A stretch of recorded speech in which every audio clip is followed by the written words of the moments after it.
কারণ কথা ঠিক কিনা?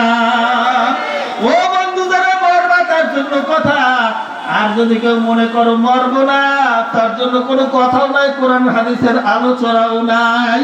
বন্ধুরা রে, মানুষের দুনিয়ার জীবনের একটা আশাও যদি আমার মাওলায় পূরণ না করে, তারপর একটা আশা কিন্তু প্রত্যেকের পূরণ হবেই হবে। সেই আশাটা হইল মৃত্যু। কথা ঠিক কিনা? ও বন্ধু, তুমি আমি মৃত্যুর আশা করি আর না করি, তোমার আবার কিন্তু মরাই লাগবে। মরার আগে কিন্তু চিন্তা করিয়া মাওলার কবরে যাওয়া লাগবে।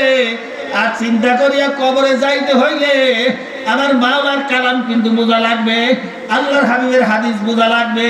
এ বন্ধুরা রে, আল্লাহর হাবিব জনাব মুহাম্মদুর রাসূলুল্লাহ সাল্লাল্লাহু আলাইহি ওয়াসাল্লাম বন্ধুরা 23 বছর জিন্দেগানি পর্যন্ত, 23 বছর পর্যন্ত আল্লাহর হাবিব ইসলামের দাওয়াত দিয়েছে। বন্ধুরা, জন্মের শুরু থেকে শুরু করে 40 বছরের পূর্ব মুহূর্ত পর্যন্ত মক্কার কাফের বেঈমান মুশরিকরা আল্লাহর হাবিবকে আল আমিন বলছে। কথা ঠিক কিনা?